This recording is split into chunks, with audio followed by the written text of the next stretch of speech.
Mi abuelo falleció en la carretera. No en un accidente, aunque al principio todos creyeron que sí.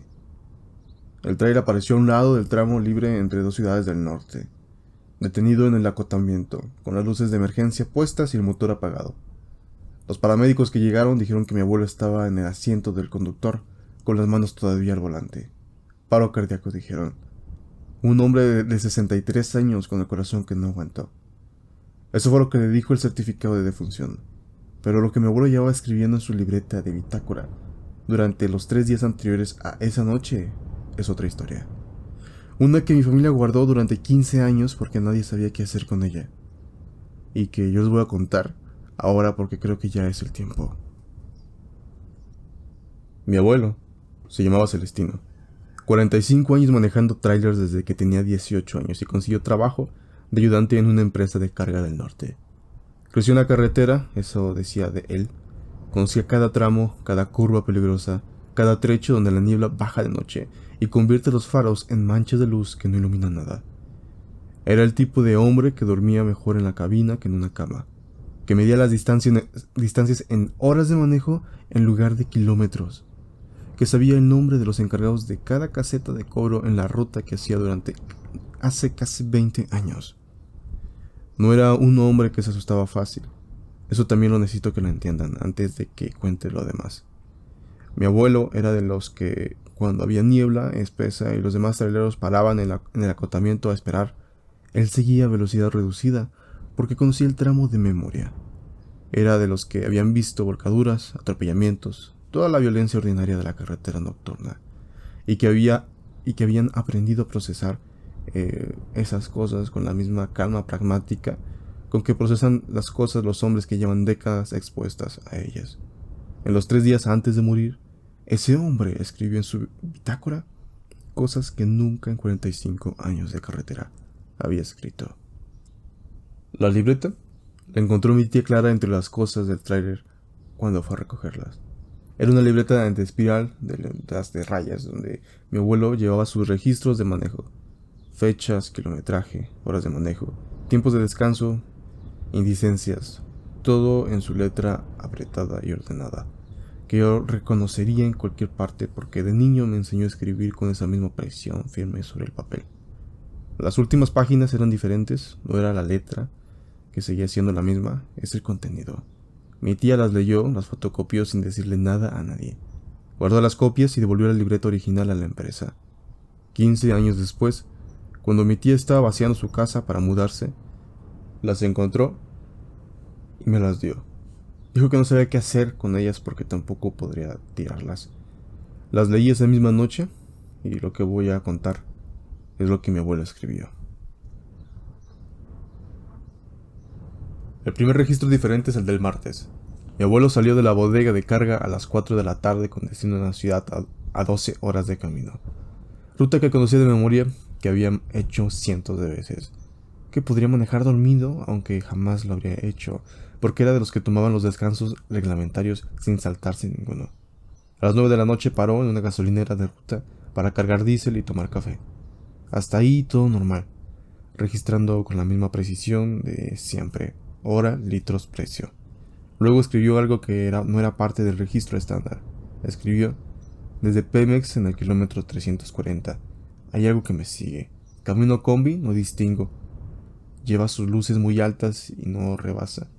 Aunque llevo 40 minutos a 80, en curvas desaparece y en rectas vuelve a aparecer. No me gusta.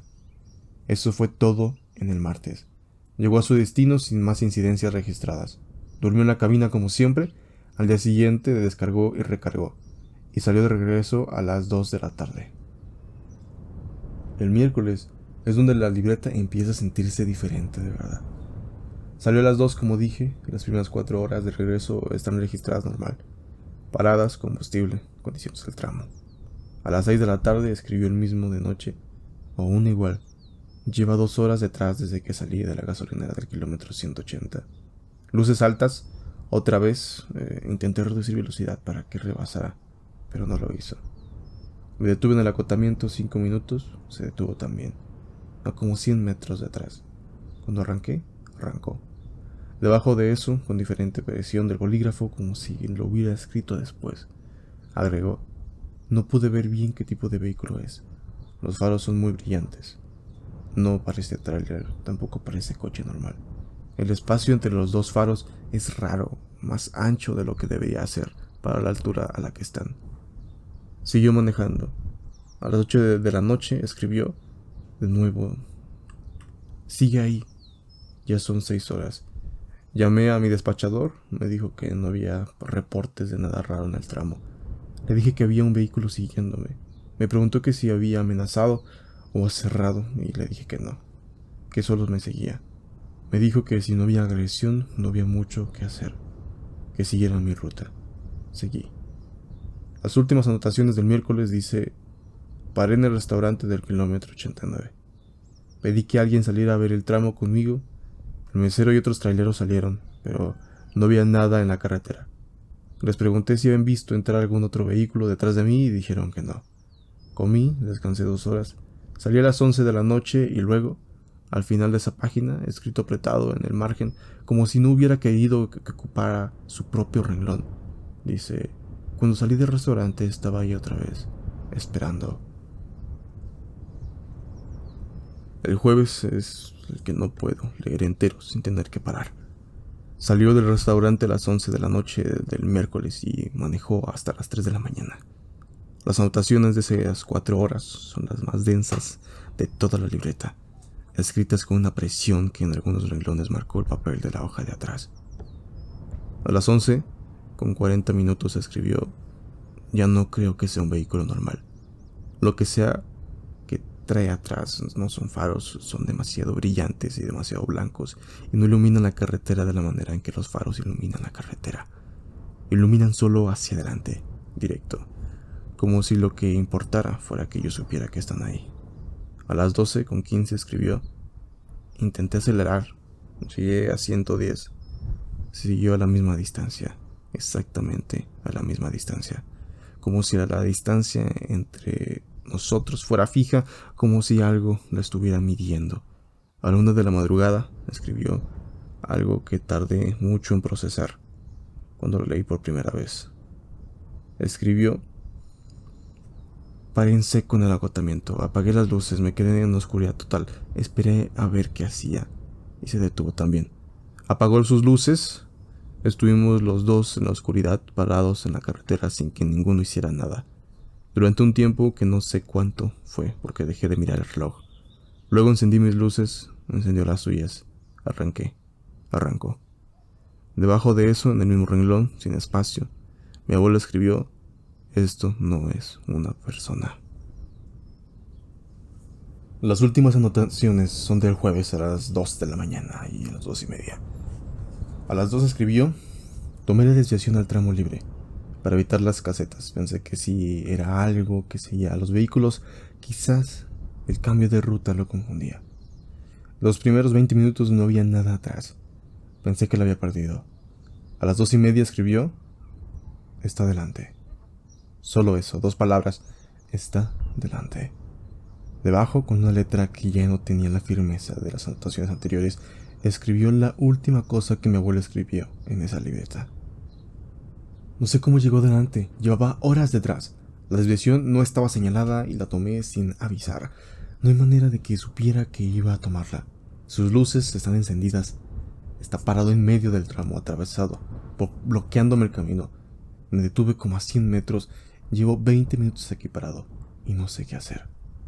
No hay señal para llamar, voy a esperar a que se mueva. Y eso fue lo último que escribió.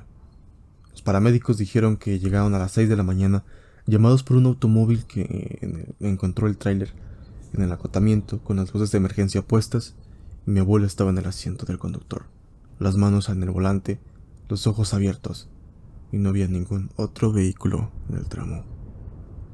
15 años se guardó esto. No porque no supieran qué hacer con ellos, sino porque cada vez que intentaban contárselo a alguien, encontraban la misma reacción.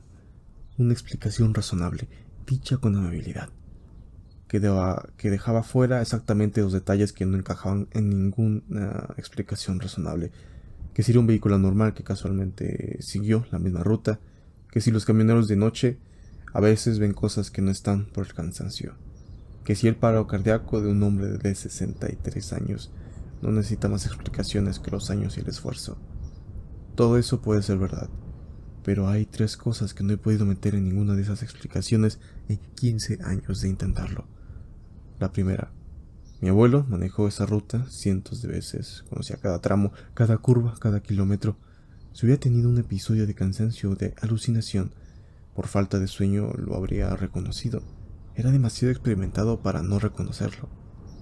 La segunda, las anotaciones de los días anteriores al miércoles son completamente normales. El mismo hombre, la misma letra, la misma precisión. El cambio en el jueves no es el cambio gradual de alguien que se va descomponiendo, es abrupto, como si algo hubiera cambiado en lo que estaba viendo y no en la persona que lo veía. La tercera, escribió, está delante. Después de horas siguiéndolo por detrás, después de una desviación que tomó sin avisar, estaba delante.